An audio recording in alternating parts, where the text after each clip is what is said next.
అయోధ్య రాముల వారిని తలుచుకోకుండా ఉండలేము. అలాగే అయోధ్య పూజా సామాగ్రి కూడా వాడకుండా ఉండలేము. అయోధ్య పూజా సామాగ్రి వాడండి, మీ పూజని పరిపూర్ణం చేసుకోండి. డీలర్షిప్, డిస్ట్రిబ్యూషన్, హోల్సేల్ కై సంప్రదించవలసిన నంబర్లు.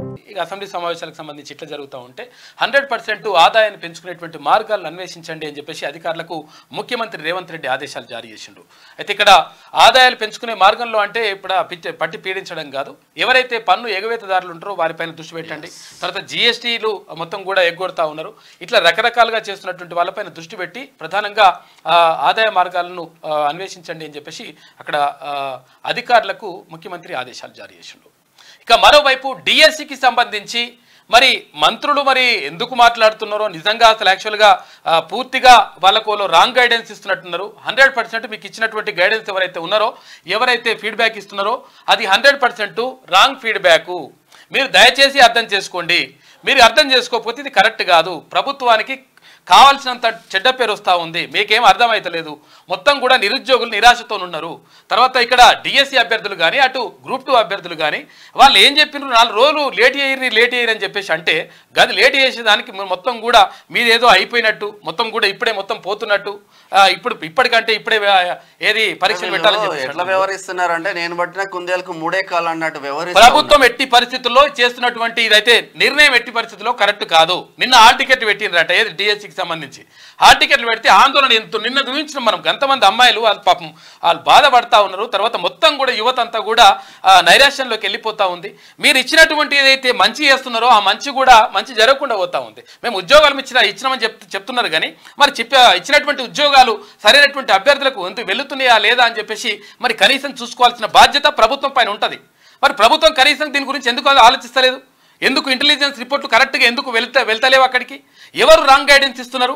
అధికారులు మ్యానిపులేట్ చేస్తున్నారా లేకపోతే మంత్రులు మ్యానిపులేట్ చేస్తున్నారా? మరి ప్రభుత్వానికి అయితే మాత్రం 100% పరిణామం అవుతున్నది. ఒకటి చెప్తా నేను, ఇప్పుడు చాలా మంది ఏమంటున్నారంటే ఇప్పుడు అది ఉన్నట్టుగా మనం మాట్లాడుకోవాలి. ఏమంటున్నారంటే మరి ప్రభుత్వ పథకాలు 6 గ్యారెంటీలు ప్రవేశపెట్టడానికి మరికొంత సమయం కావాలని చెప్పేసి వీళ్ళు అడుగుతున్నారు కదా, టైం కావాలంటున్నారు కదా. మరి టైం కావాలన్నప్పుడు మాకు ఏదైతే నోటిఫికేషన్ ఇచ్చిందో మరింత కొంత టైం చదువుకోవడానికి టైం కావాలంటే మీరు ఎందుకు ఇస్తలేరని అడుగుతున్నారు. వాస్తవమే కదా అది. ప్రభుత్వాన్ని విమర్శించడం ఇక్కడ ఉద్దేశం కాదు. కాకపోతే మీరు అర్థం చేసుకోవాలి. ఎందుకనంటే ఇక్కడ విషయం ఏంటంటే మనము ఏ విషయమైనా కానీ కొంతవరకు ఇట్లా ఆచితూచి వ్యవహరిస్తూ తర్వాత ప్రజలను దృష్టిలో పెట్టుకొని నిరుద్యోగులను దృష్టిలో పెట్టుకొని ప్రధానంగా ఆలోచించాల్సిన బాధ్యత ప్రభుత్వం పైన ఉంటుంది. అరే ఇంత చెప్తున్నా, ఇంత బాధపడుతున్నా, మొత్తం కూడా రాష్ట్ర వ్యాప్తంగా అక్కడ నిరుద్యోగులు ఆందోళన చేస్తున్నా కానీ కనీసం పట్టించుకోకపోతే ఎట్లా? ఇప్పుడు ఇది మీరు ఏమనుకుంటారంటే మీకు ఎవరు గైడెన్స్ ఇచ్చిండో ఎవరిచ్చిండో మాకు తెలియదు కానీ విషయం ఏంటంటే మీరు ఏమనుకుంటున్నారంటే అక్కడ బీఆర్ఎస్ కొవన్కు మంచి జరుగుతుంది. నేనేమంటున్నా, మీరు ఒకవేళ ఇటువంటి నిర్ణయాలు తీసుకోవడం వల్ల వానికి అవకాశం దొరుకుతూ ఉంది. వాళ్ళకి అవకాశం దొరకడానికి మీరు అవకాశం ఇస్తూ ఉన్నారు. మరి ఎందుకు మీ దాంట్లో ఎవరన్నా మరి అట్లా అధికారులు ఏమన్నా మ్యానిపులేట్ చేస్తున్నారా లేకపోతే ఎవరు మ్యానిపులేట్ చేస్తున్నారో అర్థమైతలేదు కానీ 1000% అక్కడ నిరుద్యోగుల డిమాండ్లు ఏవైతే ఉన్నాయో అవి 100% కరెక్టు. మీరు క్లియర్గా మీరు తెలుసుకోండి, గ్రౌండ్ లెవెల్కి వెళ్ళి తెలుసుకోండి. మంత్రులు కూడా ఇష్టం వచ్చినట్టుగా మాట్లాడొద్దు. ఎందుకంటే మీకు తెలిసి మాట్లాడుతురా తెలియక మాట్లాడుతురా? మరి మీరు కూడా విద్యార్థి స్థాయి నుంచే వచ్చిండ్రు. అరే చదువుకోవాలంటే కొంచెం టైం కావాలి కదా. ఎంత సిలబస్ ఉంటే పుస్తకాలు మొత్తం కట్టల పుస్తకాలు ఉంటాయి. ఆ పుస్తకాలు చదవాలంటే టైం కావాలి. అరే టైం కావాలంటే మీరు టైం ఇప్పుడు వాళ్ళు ఏమో గుంతమ కోరికలు ఏమి కోరతలేరు. తర్వాత మీరు ఇచ్చినటువంటి నోటిఫికేషన్లకు వాళ్ళు చాలా సంతోషంగా ఉన్నారు.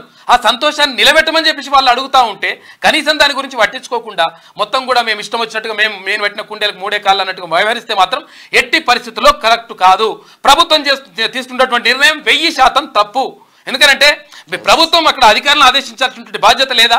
తర్వాత ఇక్కడ టీజీపీఎస్సీకి సంబంధించి కానీ అటు విద్యాశాఖకు సంబంధించి కానీ 1000% అక్కడ నిరుద్యోగుల సమస్యలు ఏవైతే ఉన్నాయో నిరుద్యోగులు ఏదైతే కోరుతా ఉన్నారో డిమాండ్ చేస్తా ఉన్నారో 100% అక్కడ పోస్ట్ పోన్ చేయాల్సినటువంటి న్యాయమైన డిమాండ్ పోస్ట్ పోన్ చేయాల్సినటువంటి బాధ్యత ప్రభుత్వం పైన, అటు విద్యాశాఖ పైన, ఇటు టీజీపీఎస్సీ పైన 1000% ఉన్నది. ఒకవేళ మీరు ఇట్లనే కనుక వ్యవహరిస్తే 100% ప్రభుత్వానికి వ్యతిరేకత వస్తుంది. ఎందుకంటే ఇప్పుడు కేటీ రామారావు ఆడ కూర్చోబెట్టుకుని ఏది ఆడ తెలంగాణ భవన్లో మనుషులను కూర్చోబెట్టుకుని వాళ్ళు టీఆర్ఎస్పీ వాళ్ళు ఉంటారు కదా, బీఆర్ఎస్పీ వాళ్ళు విద్యార్థి నాయకులను కూర్చోబెట్టుకొని మొత్తం కూడా ఓ పెద్ద చర్చ పెట్టిండి. పెట్టేసి ఏంటంటే పైసలు తీసుకొచ్చినా సరే 4 పైసలు ఇచ్చినా సరే మనం అంతా కూడా ఢిల్లీ తీసుకుపోయి తెలంగాణలో మొత్తం ఏదో జరుగుతుందన్నట్టుగా క్రియేట్ చేద్దామని చెప్పి ఒక ప్లాన్ చేస్తున్నారు. ఆ ప్లాన్ కూడా మీకు అర్థమైతలేదు. మరి ఇంకా నష్టపోతారు. నేను ఏమంటా ఉన్నట్టే క్లియర్గా విద్యార్థులు ఏవైతే నిరుద్యోగులు ఎవరైతే కోరుతున్నారో దాని పెద్ద విషయం కూడా కాదు, దానివల్ల పెద్ద నష్టం కూడా ఏం జరిగిపోదు. ఇప్పటికిప్పుడు అంటే 10 ఏళ్ల నుంచి 20 ఏళ్ల నుంచి మొత్తం కూడా పోయేది ఏం లేదు. కానీ మీరు ఇట్లా వేయడం వల్ల 100% నిరుద్యోగులు ఆందోళన చెందుతున్నారు, వాళ్ళు కలత చెందుతా ఉన్నారు, బాధపడతా ఉన్నారు, మనస్తాపంతో ఉన్నారు. కాబట్టి నిరుద్యోగులకు ఏదైతే డిమాండ్ ఉన్నదో ఆ పోస్ట్ పోన్ చేయాల్సినటువంటి డిమాండ్ ఏదైతే ఉన్నదో మీరు హాల్ టికెట్ పెట్టినా సరే ఇప్పటికైనా సరే పోస్ట్ పోన్ చేయండి. ఎందుకనంటే అది నిరుద్యోగుల జీవితాలతో మళ్ళీ ఆడుకోవద్దు. వాళ్ళ వల్లనే నిరుద్యోగుల వల్లనే నిరుద్యోగులు ప్రధానంగా ఇది అక్కడ చదువులను వదిలిపెట్టి ఊర్లకు వెళ్ళడం వల్లనే కాంగ్రెస్ ప్రభుత్వం అధికారంలోకి వచ్చిందనే విషయం మర్చిపోవద్దు. 1000% నిరుద్యోగుల పక్షాన నిలబడాల్సిన బాధ్యత ప్రభుత్వం పైన ఉన్నది. మీరు తీసుకుంటున్నటువంటి నిర్ణయాలు మంచియే, మేమేం కాదంటలేం.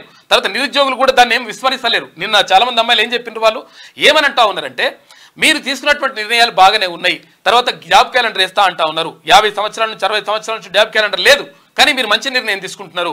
తర్వాత ఇక్కడ రైతులకు సంబంధించి రైతు బంధు ఇవ్వాలి, తర్వాత రైతు భరోసా అందించాలని దానిపైన రైతులతో చర్చిస్తున్నారు కదా. మరి నిరుద్యోగులకు సంబంధించినటువంటి అంశం పైన నిరుద్యోగులతో ఎందుకు చర్చించట్లేదు? ఒక 40 లక్షల మందికి నిరుద్యోగులకు సంబంధించినటువంటి సమస్య పైన కనీసం పట్టించుకోకపోతే ఎట్లా? తర్వాత ఇక్కడ ఆ గ్రూప్ 1 సంబంధించి పక్క రాష్ట్రంలో ఇక్కడ ఆంధ్రప్రదేశ్లో 1:100 తీస్తే మనం 1:50 తీసిండ్రు. అధికారులు మిమ్మల్ని మ్యానిపులేట్ చేస్తున్నారు. కొంతమంది వాళ్ళకు ఒత్తాసు పలుకుతా ఉన్నారు, బీఆర్ఎస్ వాళ్ళకి మంచి చేసేటువంటి ప్రయత్నం చేస్తా ఉన్నారు, ప్రభుత్వాన్ని భజన చేసేటువంటి ప్రయత్నం చేస్తా ఉన్నారు. ఇది మీకు అర్థం చేసుకోకపోతే ఇంకా నష్టం జరుగుతుంది. కాబట్టి దయచేసి ప్రభుత్వం సానుకూల నిర్ణయం తీసుకొని నిరుద్యోగుల పట్ల సానుకూల నిర్ణయం తీసుకొని వాళ్ళకు ఆ డిఎస్సి కానీ తర్వాత ఇప్పటికైనా సరే డిఎస్సి తర్వాత ఇక్కడ గ్రూప్ 2ను వాయిదా వేయాల్సినటువంటి అవసరం 100% ఉన్నది. ఇంకా ఏం లేదు ఇక.